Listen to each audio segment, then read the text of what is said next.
Hi, and welcome to What the Bleep Does This Mean? A podcast where we talk about something fairly complicated going on in public life in 15 minutes or less, and hopefully in language you can understand. My name is Bill McCamley, and today we're going to be talking about something you may have heard in the news over the last week. Some words specifically: chaos, volatility, and uncertainty.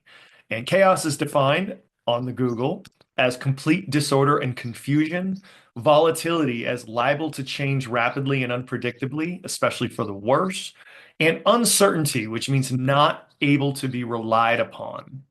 And these words and what they mean are super important to the economy. And the reasons are pretty simple when you think about it. So I remember working at Albertsons grocery store. I was bagging groceries when I was in high school, and I would always go to the Taco Bell in the same parking lot because, yeah, it was cheap, but most importantly, it was right there. I could walk over, get lunch quick, and study for my classes while on break without having to drive anywhere. And that makes sense in terms of the location of the Taco Bell, because as most people know, the three most important things for a retail small business are location, location, and location, which is why shopping centers work. A grocery store, like the Albertsons I worked at, is what is called in the real estate business an anchor tenant. That means that the people at the shopping center know, the shopping center owners, there will be a ton of folks coming to the Safeway or the HEB or the Stop and Shop or Publix, depending on what part of the country you're in. So it's a good idea to open up a burrito place, a coffee shop, a barber shop, in Texas, a liquor store, because you can't get the hard stuff in the grocery store, in that shopping center. Why is this? Certainty is the word. If I want to open up one of these small businesses, I want it to be where I know a bunch of folks already are going to be. In this case, because everyone needs groceries, and it's a really, really good bet. Some of them that go to the store may want a separate cup of coffee or a burrito or a haircut. No jokes on the last one, please. Don't hate me because I'm beautiful, but some people do need them. Uncertainty would mean that if I was going to locate in a place and that grocery store closes down, that anchor tenant is no longer there, and I don't know where the people are going to be coming to go to my small business. So if that store closes down and I'm already there, what do? You either move someone else or you close down. That actually happened in my town of Las Cruces, New Mexico, back in the 90s. We used to have a bunch of different grocery stores, Smith's, Furr's, all that sort of stuff, in small shopping centers with a bunch of little businesses around them. But that's when the huge super Walmarts started coming in. And when they did, the other stores closed down, and so did the little shops. Now, one of them is the new city hall, and another old shell of a grocery store is the state public health office. But the Walmarts, they have a ton of small businesses located around them because that's where the traffic is. Location, in this case, means certainty. And I tell you all of that to tell you this. The exact same concept of certainty is what bigger businesses and investors use to make decisions at larger levels. And that's what's scary about all the chaos with these Trump tariffs. He's been talking about these taxes on businesses. And if you want to know more about tariffs, you can see the previous episode of this podcast. But he's been talking about them for years. A lot of people didn't believe that he would go crazy with them. So when he started doing these a couple of weeks ago, it drove people who need to put their money somewhere nuts. Let's talk about manufacturing. This, a lot of people claim, is the main reason Trump says he wants to put the tariffs on in the first place. The concept is simple. If taxes on stuff are really high when you bring it from another country to the United States, people would theoretically want to make that stuff here to avoid those taxes and theoretically create jobs. But the concept has historically raised prices, making it very unpopular with buyers of said stuff. And so in the past, when the US has raised tariffs, they've generally gotten pulled back over time. But Trump has taken this back and forth to almost whiplash levels of decision making. So he put massive tariff taxes on pretty much every country in the world except Russia on April 2nd. The stock market then had one of its largest two-day drops in history, and we'll talk more about that later. But last week, he put a 90-day pause on most of these tariffs, which caused the stock market to rebound some, except that he did keep his tariffs with China. On April 12th, though, after it came out that the iPhone would cost $3,500 to make or to buy if those tariffs stayed on in China, he pulled back the tariffs on phones, computers, and the chips that run them. But on April 14th, Trump said he would put huge new tariffs on imported prescription drugs. And oh, yeah, those tariffs on computer chips might be back on after all.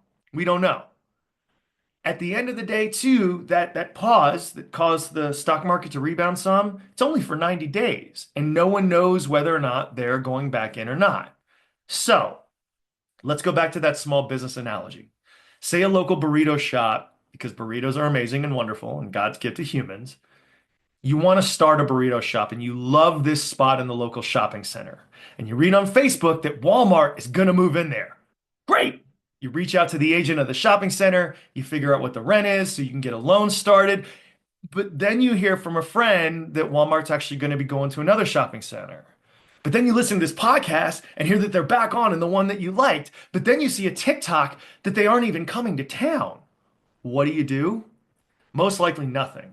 Because if you're going to commit to getting that loan, you want to know what the risk is. Because if you fail, you can go bankrupt. And that exact same shit is why manufacturers won't do anything with all this tariff tax back and forth going on. I spent a lot of time in my past in both politics and doing some nonprofit work in economic development. And the two most important things to manufacturing folks in moving somewhere: infrastructure, stuff like buildings, water, roads, internet access, and a trained workforce. Both of those things take time. A building doesn't just magically appear. You got to plan and construct the thing. And workers, they need time to be recruited and trained to do the things that you need. And these things can take decades. So, if you're going to get investors and loans, make the commitment to buy land, put up a building, get it hooked up with roads, water, electricity, and internet, and then work with your local community college to set up a training program to recruit and train all those workers you're going to need. You want to damn well know exactly what the playing field is for those phones or wire or car parts or whatever you're making. Otherwise, you can spend all that time and money, and if the tariffs are withdrawn, you're up shit creek without a paddle. And by the way, the same concept goes the other way. In my area, pecan farms are huge. And in the early 2000s, farms started shipping a decent amount of pecans, like 2 million pounds a year, to China. But remember, when the United States puts tariffs on another country, they generally respond in kind. So if the tariffs in China are so high that the Chinese folks stop buying New Mexico pecans, are those farmers going to hire the same amount of workers or plant more trees? Probably not. All of this chaos doesn't just affect businesses directly either, which is why the stock market dropped like a rock. Remember, stocks are just a way for regular people to invest in businesses, like Apple. When you buy a share of Apple, you are buying a part of the company. And if they do well and sell a lot of iPhones, your share goes up. And if they don't, you lose money. And do you want to basically place a bet on a company that may have to charge $3,500 for an iPhone, but then doesn't, but then might in 90 days or whatever? Probably not, because you want certainty, not chaos. And it's not just stocks. Why did Trump say he paused some of his tariff tax policies? He said that the bond market was acting yippy because of his massive tax scheme. So what the hell is a bond? A bond is just a loan made to a company or government to build something. If your local school district ever asks you to vote for a bond for the new football stadium, what they generally do is ask you to okay paying property or sales taxes and then using the money from those taxes to get a loan, and then they pay off that loan over time with a set interest rates to people that give them the money. In the US, when you buy into that bond market, that's your money and you're investing in a stable, or what has been, a stable long-term thing, generally considered a super safe way to make a little money over the long term. But all of those tariff taxes from Trump, they put a hell of a lot more chaos, volatility, and uncertainty into the economy as a whole. And when that happens, People want to be paid more if they give you money because they see it as taking a greater risk. And when that happens, it makes it more expensive to build roads, libraries, dams, and schools. And here are three reasons why this financial stuff sucks for you. All this chaos in the bond market means mortgage rates go up, so it costs you more to buy a house if you have to get a loan at a bank. If you have a retirement account, number two, either a 401k or a government pension plan, these systems invest in stocks and bonds. So when there is more risk, the value tends to go down, and you may be screwed if you want to retire in the next year or two. Number three, it's also bad for the economy overall, which makes it more likely that a recession is coming up, which means it's more likely you could lose your job and make it harder to get another one. This is why there's actually a lawsuit by a bunch of small businesses claiming that what Trump is doing with these taxes, which he bases on emergency powers, is not legal and is killing them. And these include companies like the one in Pennsylvania that makes fishing gear. There's a plastic pipe company in Utah that imports stuff from China that makes stuff for irrigation and plumbing, and a Virginia outfit that makes educational electronic equipment for kids. But here is the big conflict between everything we've just heard and Donald Trump. We've heard from his propaganda team that all of this back and forth is the art of the deal and part of some negotiation strategy that only Trump knows about. But that's not really it. What is the real deal here? The man literally thrives on drama, and there is nothing more dramatic than chaos. When I was a kid, my grandmother lived in New Jersey, right near New York. And I remember hearing about Trump all the time because he was king of the tabloids. He married a supermodel. He divorced that supermodel. He married another supermodel. He tried to buy the Buffalo Bills.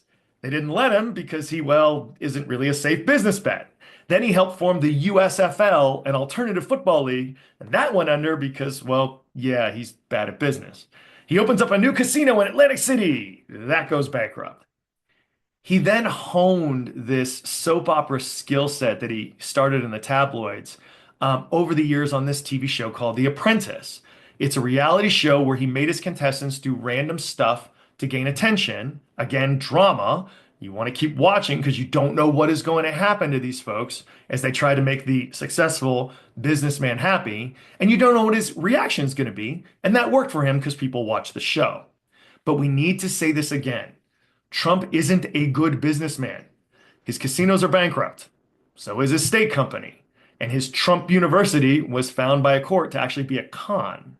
But he is absolutely brilliant at getting attention, staying in the news every day, and knowing that his talent for this drove his rise to political power.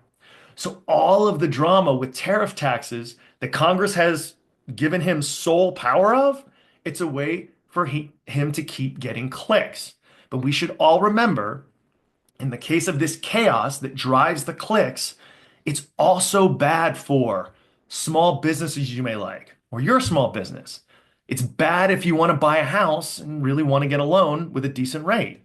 It's bad for your retirement account if, like most people, you do have a 401k or a pension that's invested in the stock market. It's really bad for the price of food and housing. All that stuff coming in for another company or another country is going to cost way more. And it's very, very likely to lead to a recession. So keep all this in mind the next time you see news about this brilliant negotiator, and then see prices go up, your retirement savings go down, or people around you start to lose their jobs.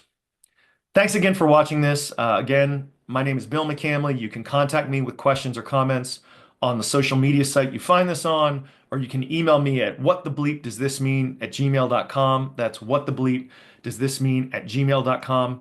Thanks everybody again for your time. I appreciate it. Good luck out there. Keep y'all's heads up.